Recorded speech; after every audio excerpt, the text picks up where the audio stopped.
So let's talk a bit about buying a house. I love that you've come here to watch this video and learn a bit more about the process through me. I don't care if it's your first time, second time, investor, relocation. There are so many reasons to buy a home, and there's so many different paths to it. So again, you heard me talk about in some of the other content, I never look at it as a one size fits all. But the reality is, for most people, for most Americans, buying a home is one of the most surefire ways to build wealth, acquire greater equity, and to have a number of tax-related vehicles for write-offs and for controlling your financial portfolio moving forward. And even if none of those advanced wealth-building reasons appeal right away, it's a nice way to have your own space, have your own sovereignty, and have future vehicles that become more important as you get older. So realistically, let's talk a bit about the process. Now, again, my approach starts and ends with a conversation. Phone, in person, Zoom, I don't care, but I like to get in front of my clients and really upfront understand what it is you're looking for. You know, we can go look at all the houses you need to. That's not gonna be just a one and done thing for the average home buyer. But realistically, it makes more sense to be dedicated and be focused up front, because that way we know exactly what it is you're looking at. There are going to be details that will matter to you that if we cover them now, will protect you on the back end. Do school districts have any bearing on your decision? Are you more interested in having work done for you on the exterior, and maybe a townhome or a condominium or a twin home with an HOA is a better fit? What does it have to do with land restrictions? And do they allow you to build fences in the neighborhood of the backyard of the single family home? Like, these are the bigger questions that seem small now, but the better we can ask those up front, the more I can protect you on the back end. So it starts with having a clear understanding of that. Then it has a better understanding of knowing what kind of buyer are you? The person who's going to do a 1031 exchange to transition the funds from one rental property they have sold to another is going to be very different from the person who's a move-up buyer or who's buying their home for the first time.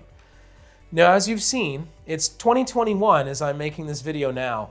The last 18 months alone have really changed the scope of what home buying in Minnesota has meant for the average person. As of December 2021, the median home price, the affordability index that the National Association of Realtors says is the starting price, is now $325,000. Now that is significantly more money than it was even 5 years ago. But the beauty is, it's just about having a strategy to know what kind of buyers are you really competing against. And really, that's my probably favorite aspect of this, is understanding once we identify your must-haves, your deal breakers in your area, it's about the strategy. My strategy is to take the tools we learn together about each other and arm you with education. More than any other thing I can give you, I can educate you about what to do, what not to do, what to look deeper into, and what to avoid. Right now, there are a number of tools out there that you may want to employ, and it may take all of them on a single offer to get your offer pushed through. But if you know this up front, if you're educated prior to getting in the car, prior to writing the offer, you're going to feel so much less stress. You're going to have a better understanding of what is actually affordable and what it will take to win. In a very competitive market, like the one we're in right now, it's not so much about, did I haggle? Did I negotiate the hardest deal? Obviously, we're gonna go for everything we can. But when you've got 7 other people you might be competing against, it's how do we get in front of the sellers in a way that they choose our offer first? And knowing the details about how we handle the inspection, what kind of earnest money, what kind of down payment we say we're putting down, what type of lender you use, and the type of down payment and assistance and the program you select all factor into that ultimate decision. These are all things you need to have covered that I can absolutely educate and assure are a part of your process before going out. But then I think, again, most importantly, getting your foot in the door is just one part of it.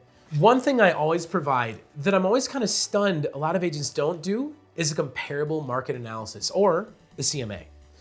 The CMA is meant to prepare you both on the front end and the back end to know you're making the right decision. Now, I get this question all the time working with buyers, but Chris, I'm really afraid of overpaying. And that's a valid point. If you're buying your home without knowing why you're paying what you're paying, you're overpaying. But if you're buying it based on data, information, market trends, that's a different story. Because it's very common in 2021's market that you will offer over the list price, or you'll have to give more agreeable terms to the seller to beat out the competition. That does not immediately mean you are overpaying.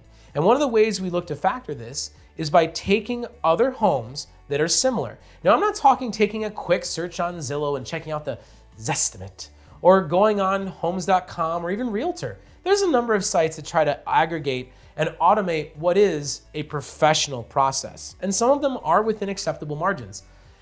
I prefer to use actual data. If you're buying a 2-story home in Lakeville that's valued between $350 and $400, guess what? I cannot use a 1-story in Burnsville. You have to use the exact style of home.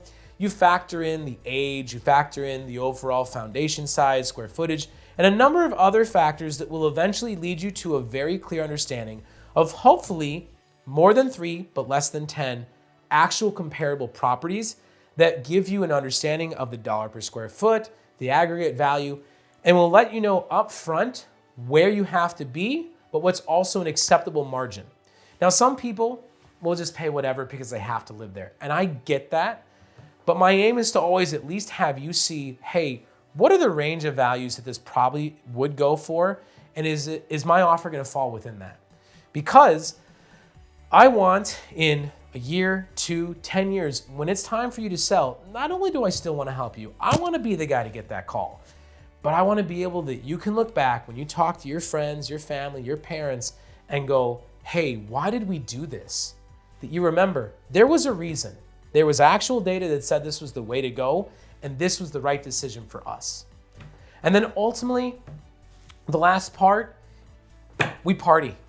COVID's changed this a bit, but I'm a big believer in we give to get and generosity. And whether it be a big screen TV to help you fill your basement, or a housewarming party catered locally with food, drink, and people, I wanna be a part of your process to really show appreciation and help make what is typically, again, one of the most stressful things a human being will ever do, feel a little bit more personal, a little bit more intimate, and a little bit lighter.